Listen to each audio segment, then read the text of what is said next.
Eka Romiati dari SMP Negeri 9 Nerung. Saya CGP Angkatan 7 Kabupaten Tanjung Jabung Barat.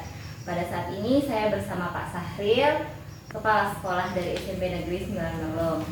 Baik Pak, pada kesempatan kali ini saya ada tugas dari program pendidikan guru penggerak untuk mewawancarai Bapak mengenai dilema etika dan rujukan moral, yaitu mengenai kasus-kasus yang terjadi di sekolah kita.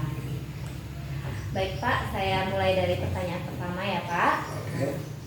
Bagaimana Anda dapat mengidentifikasi kasus-kasus yang merupakan dilema etika atau rujukan moral? Baik, wassalamualaikum warahmatullahi wabarakatuh.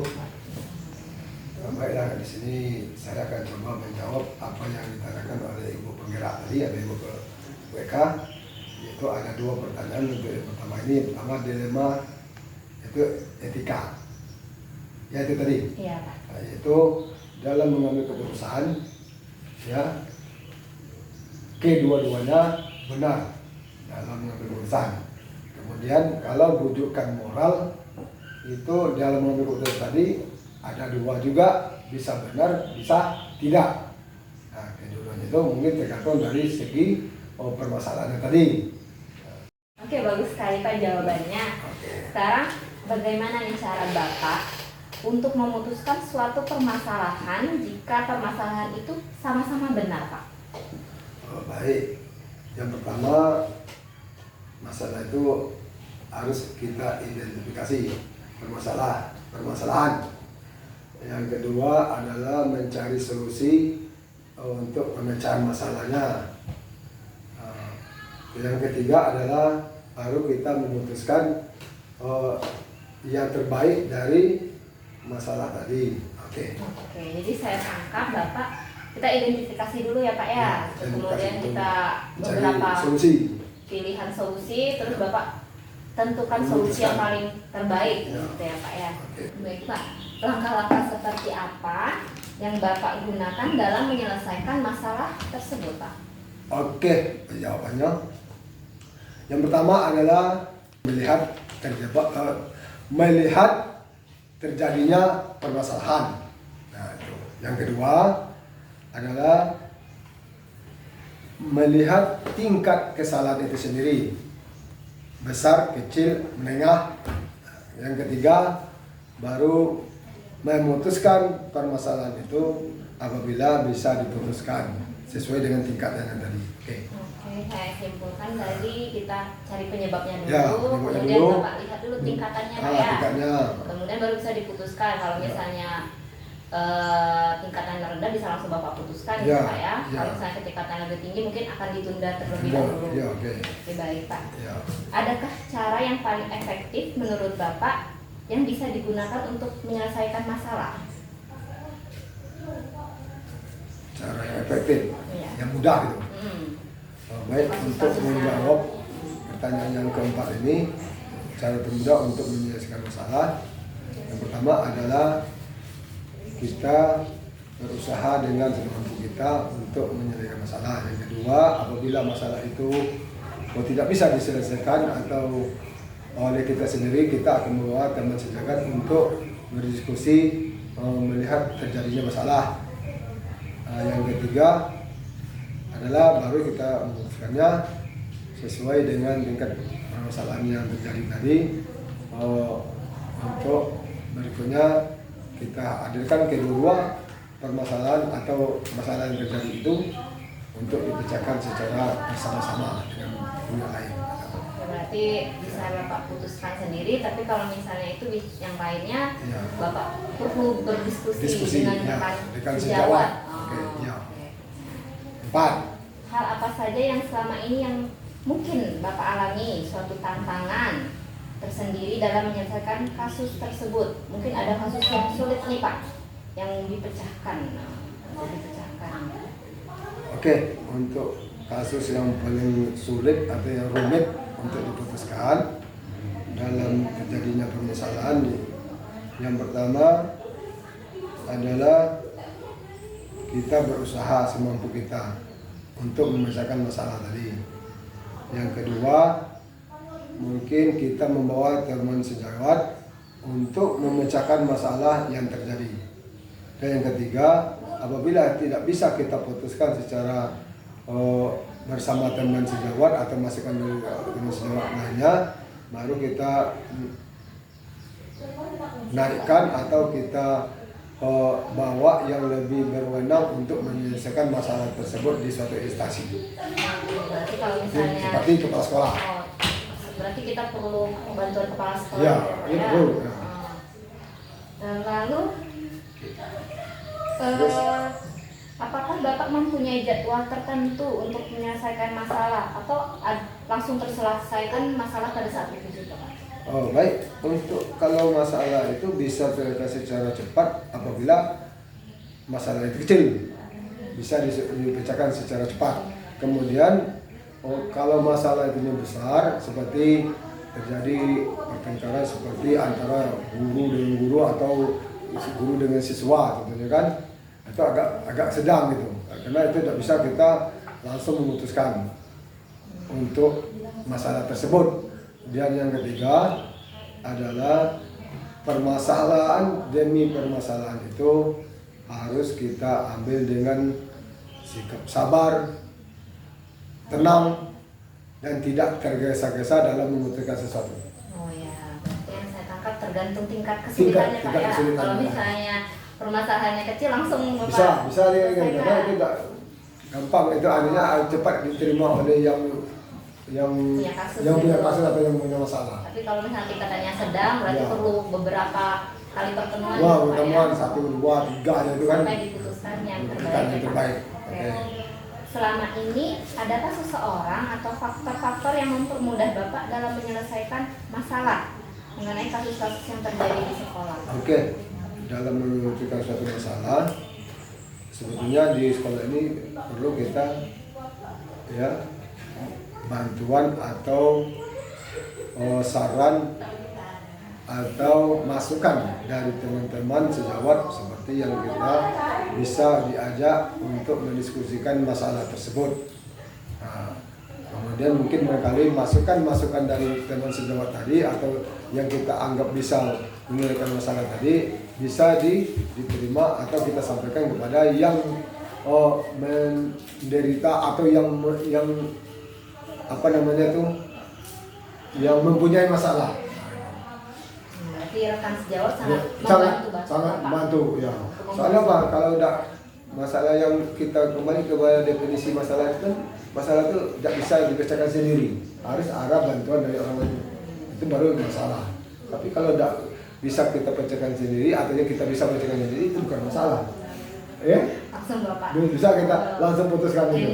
Artinya ada itu tadi masalahnya tidak besar. Kalau besar itu baru bantuan. Dari yang Bapak sampaikan tadi, adakah pembelajaran yang Bapak ambil dari cara-cara Bapak menyelesaikan permasalahan yang ada di sekolah ini, Kak? Oke. Pembelajaran yang bisa saya ambil dari setiap permasalahan yang timbul adalah pertama untuk melatih kesabaran, yang kedua untuk melatih mengendalikan emosi, yang ketiga adalah untuk selalu melihat masalah itu tingkat-tingkatnya dalam memutuskan masalah. Berarti melatih kesabaran Bapak, emosi Bapak, Ya. Kita nggak boleh terburu-buru, Ya. Tidak boleh terburu-buru dalam mengambil suatu keputusan. Terima kasih Bapak atas bincang-bincang hari ini. Oke, baiklah. Terima kasih atas bantuannya karena wawancaranya udah selesai, Pak. Oke, demikianlah. Baiklah, demikian wawancara saya dengan Pak Saril mengenai dilema etika dan rujukan moral pada hari ini. Wabillahi taufiq wal hidayah. Wassalamualaikum warahmatullahi wabarakatuh.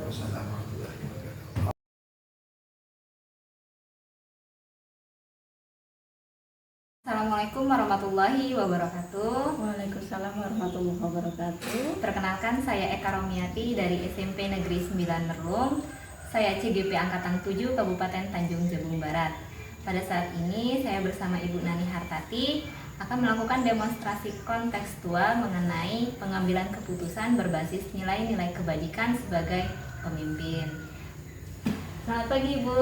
Selamat pagi Bu Eka. Apa kabarnya Ibu? Alhamdulillah sehat. Baiklah Ibu, pada kesempatan kali ini saya ingin melakukan wawancara. Nah, wawancara ini adalah tugas saya untuk melakukan demonstrasi kontekstual bagaimana saya melihat sudut pandang Ibu dalam menyelesaikan suatu permasalahan. Boleh ya Bu?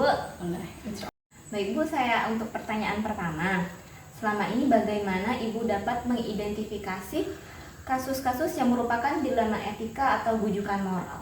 Oke, dalam mengidentifikasi kasus-kasus dilema etika di mana kita harus mengambil keputusan yang mana keputusan yang kita ambil dua-duanya benar, sedangkan bujukan moral di mana kita menghadapi kasus kita harus mengambil keputusan di mana dua keputusannya saling bertentangan benar atau salah. Seperti itu.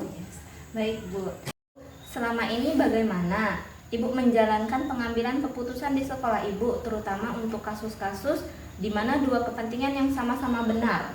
Oke, pengambil keputusan ketika terjadi kasus, yang pertama kita harus cari penyebabnya dulu, terus kemudian penyebab apa yang menyebabkan kasus itu muncul, terus kemudian dari penyebab itu kita akan mencari beberapa solusi yang kira-kira bisa menyelesaikan masalah. Terus kemudian dari beberapa solusi itu kita akan mengambil keputusan solusi mana yang paling baik untuk pihak-pihak yang bermasalah, jadi tidak ada yang merasa dirugikan. Oh, saya tangkap berarti identifikasi dulu, terus Ibu kumpulkan beberapa solusinya, baru Ibu putuskan satu solusi yang terbaik ya Bu ya. Baik Bu, langkah-langkah atau prosedur seperti apa yang biasa Ibu lakukan di sekolah Ibu?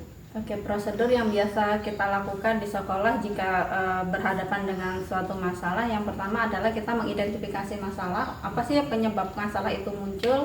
Terus kemudian yang kedua, jika masalah itu kecil, ibarat kata bisa kita selesaikan sendiri dengan misalnya yang bermasalah adalah siswa, cukup kita selesaikan. Terus misal kasusnya atau masalahnya itu besar, kita perlu diskusi dengan guru, mungkin dengan kepala sekolah, mungkin dengan orang tua. Jadi setelah diskusi itu baru bisa kita ambil keputusan yang baik seperti apa.